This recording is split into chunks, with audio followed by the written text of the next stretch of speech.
Enoch is getting serious. Look at that gaze as he says, "I'm worried about you too." My heart is melting. Margaret is completely caught off guard. His words are echoing in her head. Is the ice finally melting? But wait, a sudden realization hits her. Something is definitely not right in her calculated plan. That meat had just changed the whole vibe. Enoch looks like he's searching for a deeper meaning in her eyes. Panic mode on. She's terrified that Enoch thinks she's still that obsessed girl from the past. Talk about an awkward misunderstanding.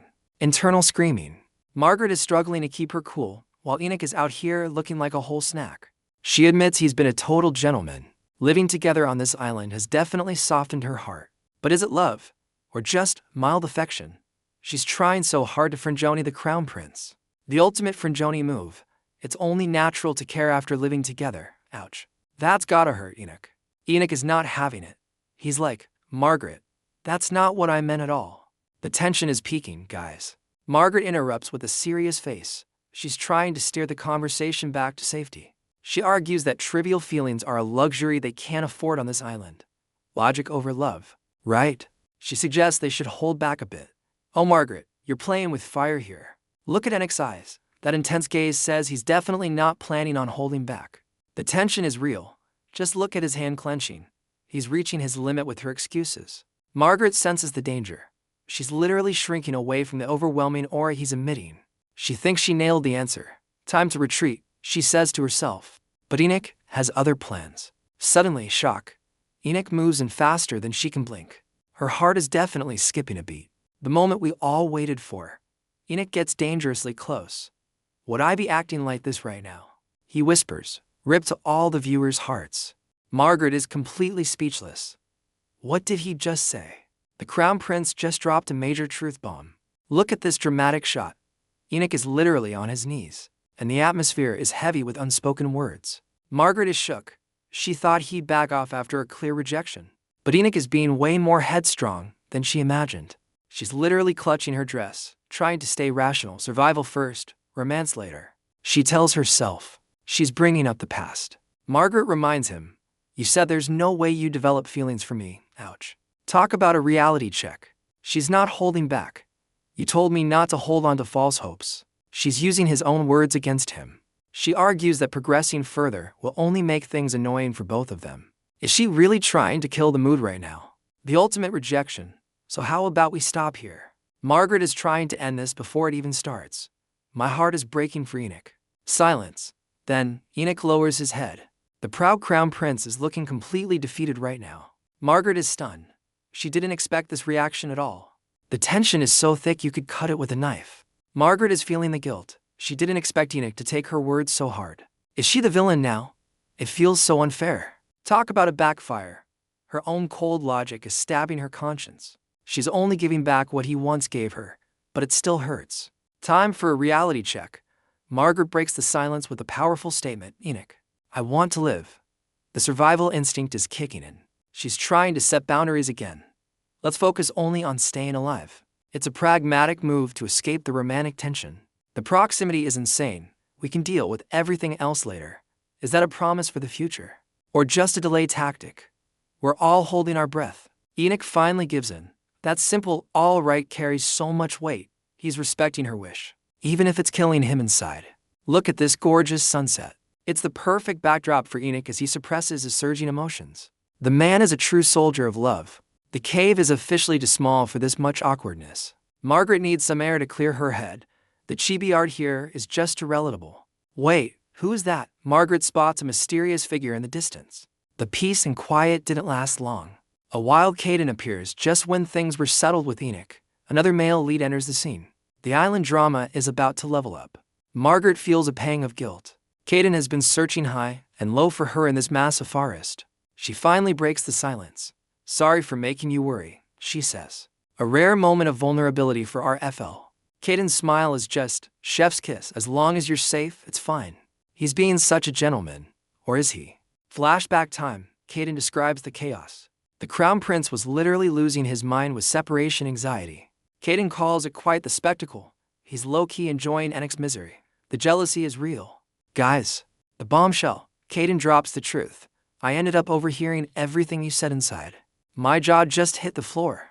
Margaret.exe has stopped working. She's beyond embarrassed. Every private word she said to Enoch. Kaiden heard it all. Panic level 1000%. She's thinking, what should I do now? There's no escaping this awkwardness. The ultimate cliffhanger. Kaiden pulls her close and whispers, I've started getting interested in you too. Team Kaiden is officially in the race. Chapter 27 opens with a beautiful but lonely sunset. The calm before the emotional storm, perhaps? A heavy silence settles between them. Both Kaiden and Margaret are lost in their own thoughts right now. Margaret is officially losing it. She's thinking, this is driving me crazy. And honestly, same. Girl. Time for some chibi cuteness. She wonders if the two male leads plan this together just to mess with her head. Kaiden is not playing around. He gets close, lifts her chin, and says, don't joke around. The intensity is off the charts. Receipts. Margaret calls him out. Why would you be interested now? Remember when you said you hated me? She reminds him of their toxic start. He openly despised her with contempt. You can't just erase that with a smile, Kaiden. The logic queen is back. How could I possibly have any feelings for you? She's shutting him down cold. Silence is his only answer. Kaiden looks like he's finally feeling the weight of his past actions. Ending on this moody shot under the full moon. Kaiden looks genuinely hurt. But is it enough to change Margaret's mind? The sunset sets the mood as Kaiden finally drops his pride. A simple sorry. Is he actually changing? He's owning up to everything. The threats, the hatred. Kaiden is laying his cards on the table. Kaiden admits he misjudged her. You're different from the rumors, he says. He's seeing the real Margaret now. Look at this visual. He can't help but be drawn to her. Margaret is literally glowing in his eyes right now. Curiosity turned into interest. Kaiden is falling fast, and he's not even trying to hide it anymore. The confession, he puts his hand over his heart. I've developed feelings. Is your heart racing yet? But wait, Margaret isn't buying it.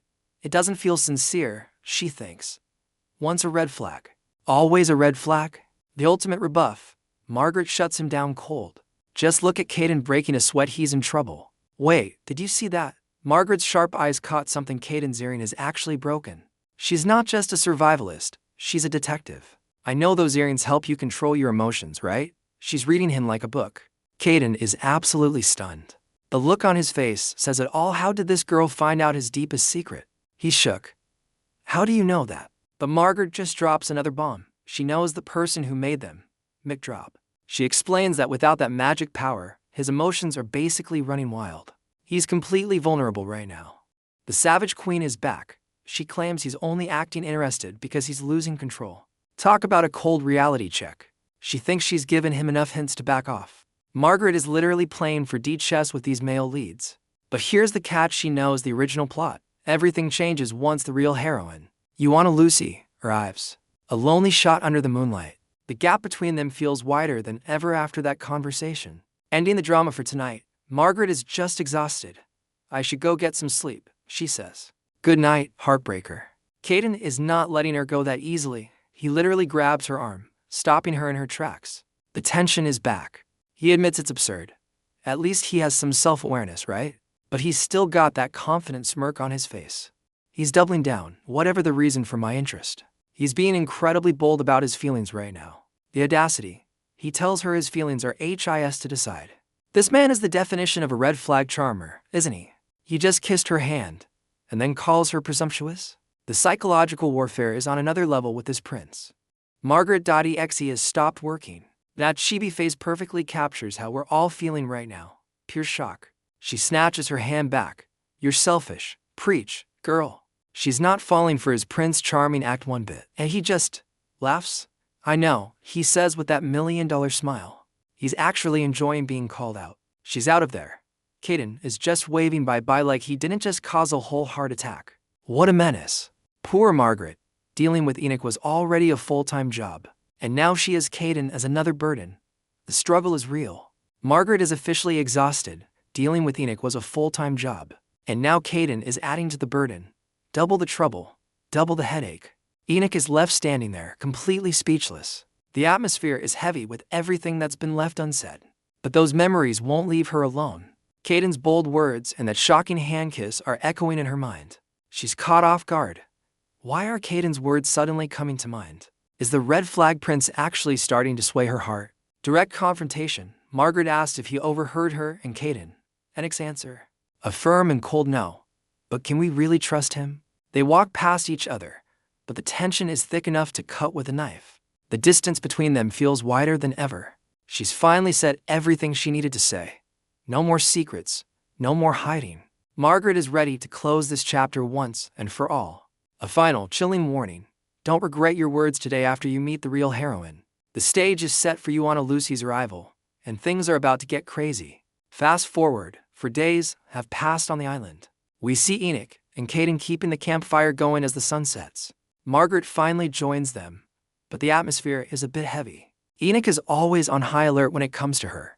Our leading lady is looking completely drained. Survival isn't just a game. It's clearly taking a physical toll on her. Protective Enoch mode activated. He asks if she's alright, and Margaret tries to play it cool despite her exhaustion. Flashback time. She's haunted by the memory of sprinting down that mountain. The adrenaline has finally worn off. Remember those terrifying wolves? Margaret realizes just how vulnerable she is. One wrong move and it's game over. Determined Margaret is back. She vows to start stamina training immediately. She's not just a damsel in distress. Suddenly, a hand reaches out. Look at that stunning close-up of her eyes, pure shock and confusion. Heart-fluttering moment. Enoch checks her for a fever with his bare hand. The proximity is just chef's kiss. At least you don't have a fever. Enoch's gaze is so intense. It's hard to believe he's just checking her health. The ship is sailing, guys. Margaret is strictly drawing the line. I told you I'm fine now. Stop treating her like a fragile doll, Enoch. The awkwardness is real. Margaret is trying so hard to ignore the heavy atmosphere at the campfire. Enoch's worry face is low-key terrifying. Why not rest a bit more? Even Kaiden is looking at him like he's lost it. Logic Queen is back. She's rested for days and is ready to move. She didn't come to this island to be a sleeping beauty. A wide shot of our trio. The scenery is beautiful, but the silence between them, not so much. Enoch is leaning in again. Enoch. Margaret is clearly feeling the heat. And it's not just from the fire. Time for some business. She asks about Sir Diego, but Enoch's got nothing. The escape plan is officially stalled. Disappointment hits hard. I wasn't expecting much, but we really didn't get anything. Back to square one, guys. But wait, Margaret has a new target. Unlike them, Kaiden has been roaming all over the island. He's their best bet. The million-dollar question. Kaiden, have you seen anyone else? She's suspecting he knows something they don't. Is he hiding secrets? A subtle smirk reveals sharp fangs. It seems this prince is hiding a nature that's anything but simple. There's a hint of danger and mystery lurking behind that smile. Kailas confirms that he hasn't seen a single soul on the island. The weight of their isolation is starting to set in as they realize just how truly alone they are. Switching to a super cute chibi style, Alea is nagging Kailas for constantly going out of his way to hunt monsters. She's worried because it's unnecessarily dangerous when they could just avoid them. A campfire scene at sunset. While Kailas looks relaxed, Alea and the dark-haired lead are staring at him with looks of pure suspicion. Kailas wears a satisfied smile, claiming he just had something he wanted to check. It sounds like a simple excuse, but we know there's more to it. Check, Alea echoes with a puzzled look. Her curiosity perfectly mirrors exactly what we're all thinking right now. A major plot point regarding the power system. Mana is completely unusable on this island. The visual of the ceiling chains emphasizes just how terrifying this restriction is. But here's the twist. The monsters on this island exist because of mana. It's a huge paradox. Kailas' sharp gaze suggests he's realized something is very wrong with this place. Even our dark-haired lead is starting to notice the inconsistencies. He looks tense as he begins to connect the dots between all these strange occurrences. I saw some strange words carved into a cliff. A new clue emerges. These incomprehensible inscriptions are signaling a much deeper mystery waiting to be uncovered. Alea can't believe her eyes when she sees the writing.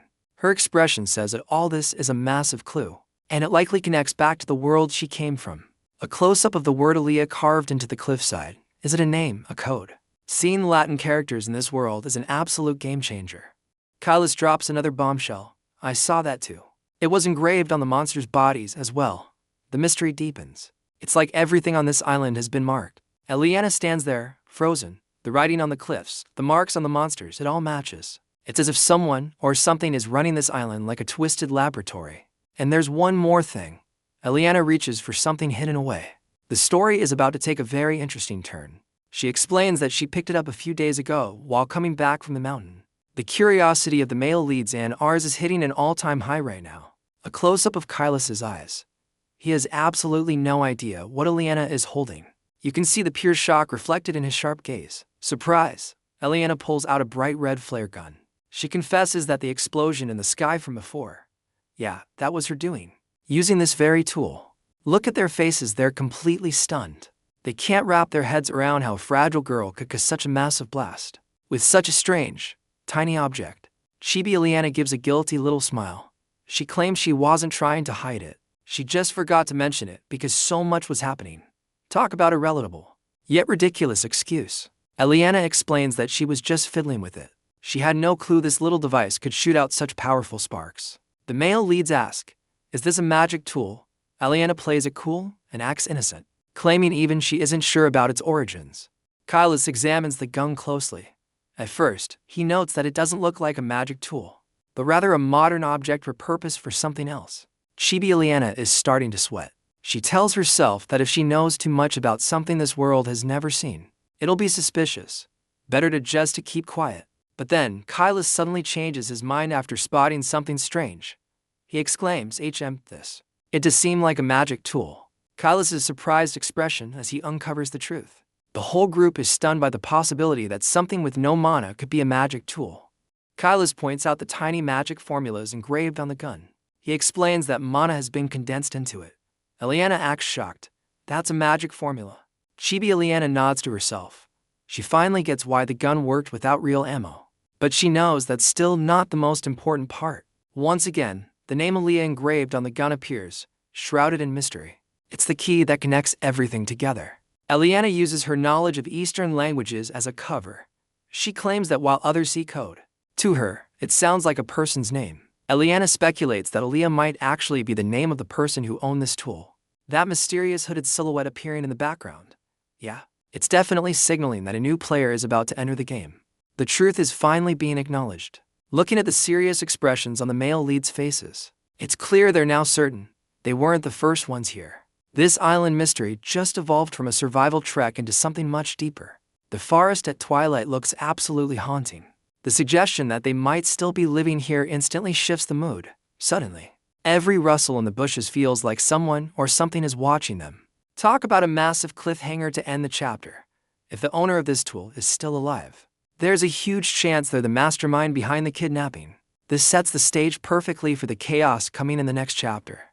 The flare gun and its ammo take center stage as Alea's thoughts turn dark. If the owner of this modern tool is still out there, alive and well, it changes everything we thought we knew about this island. A chilling possibility crosses Alea's mind. What if the person who owns this technology is the very same mastermind behind our kidnapping? That mysterious hooded figure again. If this Alea is truly the culprit, what could they possibly want? The shadow of doubt is growing, and the name Alea feels like a curse. Alea looks toward a vision of Earth and modern technology. She wonders if this island was pulled from her old world, maybe even Korea. Are they all just lab rats in some twisted experiment, just like in the movies? A big question looms. How did people from a world of magic end up in a place filled with modern relics? The logic of this world is starting to crumble. Look at that shock on her face. She's questioning her very existence. How did I even end up in Margaret's body? It's mysteries on top of mysteries at this point. Standing under the fading light of sunset, the group realizes they're missing too many pieces of the puzzle. They need more information before making a move. The male leads are in deep discussion. They agree that as strange as things are, the current evidence isn't enough to make a final judgment on their situation. Alea holds the flare gun tight and nods. She knows that for now, keeping a cool head and focusing on the immediate tasks is their best bet for survival. As the sun finally disappears below the horizon, the group tidies up their sight. A long, exhausting day is ending, but the questions they've raised will surely haunt their dreams tonight. Alea fidgets with the red gun, the name Alea echoing in her mind. It's more than just a name, it's a clue she knows she's encountered before. Back to our thoughtful Chibi, she's wondering if Alea is Latin or Greek. Her modern world knowledge is definitely being put to the test right now. Breakthrough. She remembers learning the meaning of that word while studying kinesiology, a technical term that might just be the key to uncovering the island's true nature. Dawn breaks over the remote island, marking the official start of episode 29. The scenery is breathtaking, but we know danger is always lurking nearby. Alea stretches as she wakes up after a long night of theorizing, even on a deserted island. Our female lead looks absolutely radiant in the morning sun. Kaiden is already up and greets her with a simple, "You're up early." He looks surprisingly composed for someone in a survival situation. Look at Alea's shocked face. She probably didn't expect him to be such an early bird, or maybe he was up all night, planning their next move. But the real shocker is Kaila's. He shows up looking exhausted, with blood splattered all over his clothes. What on earth happened last night? Alea panics. Did the world end? What's with all that splatter? Chibi Alea is losing it while Kaila's just casually sits there cleaning himself up. When asked where he's coming from, Kaila's simply replies, "Been out hunting." That's one hell of a morning workout, even for a prince. Kaila's casually explains his midnight massacre. Apparently, those wolf monsters were being too noisy and ruined his sleep, so he just went out and took care of them. Classic power move from our silver-haired lead. A crucial detail about Kaiden's power is revealed. He has a unique constitution, where mana constantly accumulates inside his body. If it isn't artificially cleared out, he faces a serious risk of mana instability. But here's the problem. The magic earring meant to regulate his mana is completely shattered. Without it, Kaiden is essentially a ticking time bomb waiting to go off. Kaila's looks incredibly refreshed after his monster hunting spree. Alea starts to wonder, is this constant combat actually a desperate way for the male leads to vent the intense mana pressure building up inside them? Look at the concern in Alea's eyes. She's terrified that if they don't find a permanent solution soon, the male leads might lose their sanity and go berserk right here on the island. Plot twist.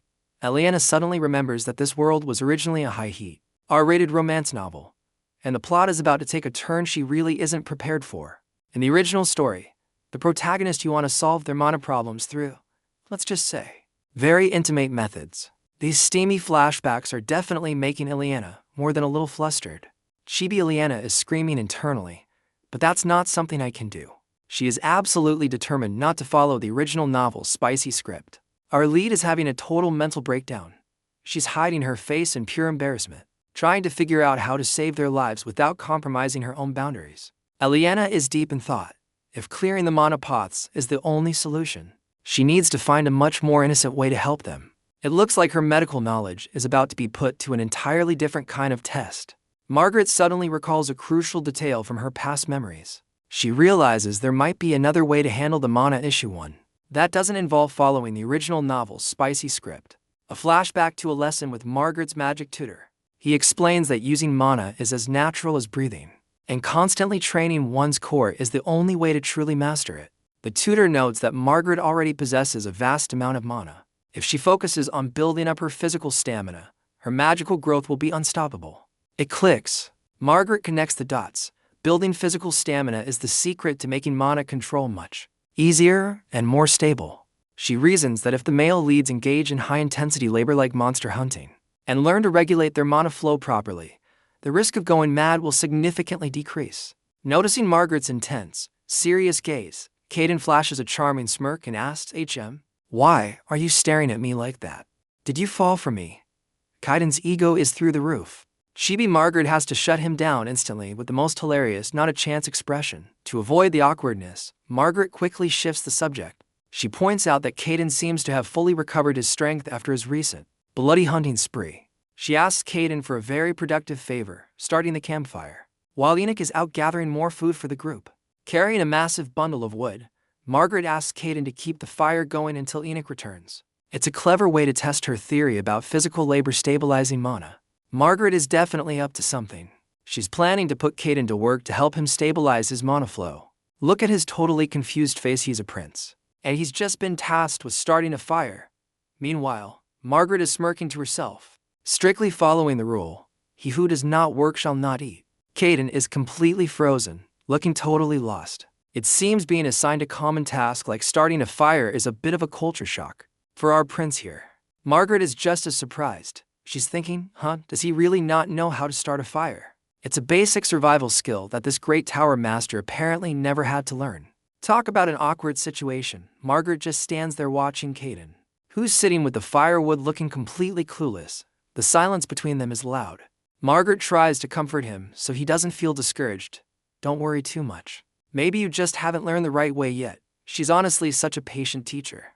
She blames herself for being too hasty and giving an advanced course to a total beginner. That long staircase visual perfectly captures how she skipped way too many steps. In Kaiden's training, Margaret suggests letting Enoch handle the fire when he returns, while Kaiden sticks to gathering wood. But surprisingly, Kaiden confidently fires back. I'm actually quite good at starting fires. What? Margaret is stunned for the second time. She can't believe her ears after seeing how confused he looked just a moment ago. Kaiden burst out laughing, calling Margaret to naive. Meanwhile, Chibi Margaret looks absolutely annoyed because she feels like she's being played. Kaiden explains that even though mages are known for being shut-ins, as the Tower Master, there's no way he wouldn't know something as basic as this. A close-up of Kaiden's proud red eyes. He firmly asserts, there's no way that could be true, referring to the idea of him being incompetent. Margaret has to admit it. Kaiden is absolutely right. She can't really argue with the facts he's laying down right now. According to the original novel, Kaiden is an omnivorous intellectual who has mastered every field of knowledge in this world.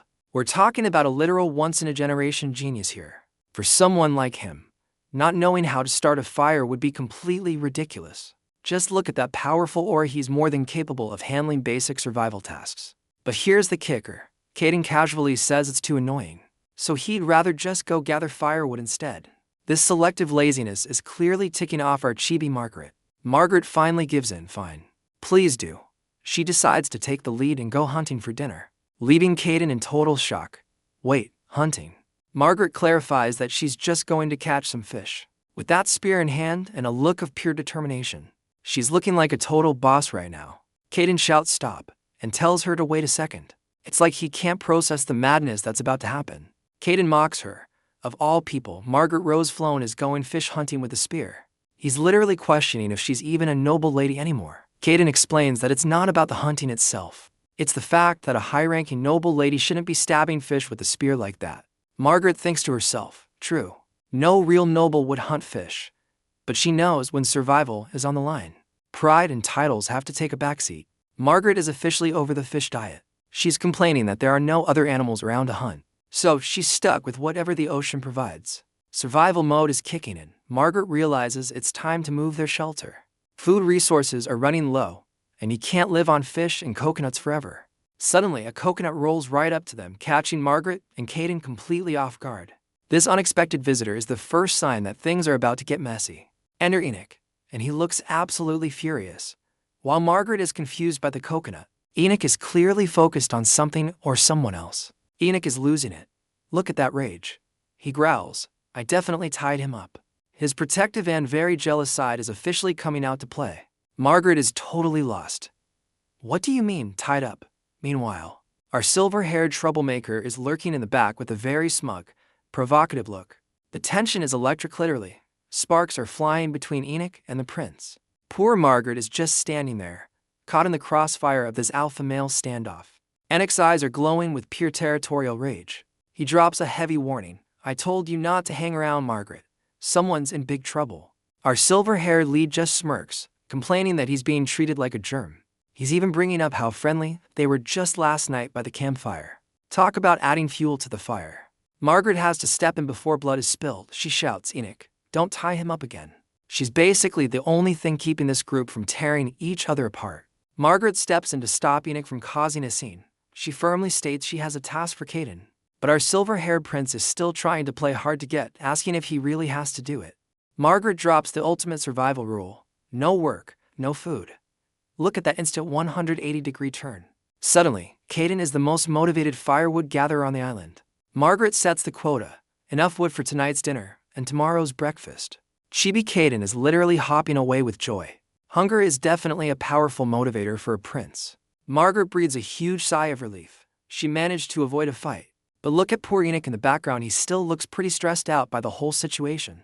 The manual labor is paying off. Kaiden realizes his head feels clearer, and his overall condition is significantly better. It turns out, physical work is the best medicine. Margaret's theory is officially proven. Physical labor is much more effective at stabilizing mana than dangerous monster hunting. As they say, a healthy mind and a healthy body. With a confident smirk and a sharp gaze, Margaret is ready to start her own part of the survival chores. She's definitely not the damsel in distress type. Kaiden just stands there, completely fascinated. He can't help but be intrigued by how resourceful and capable Margaret has become on this island. Margaret casually starts preparing a rabbit that Enoch caught.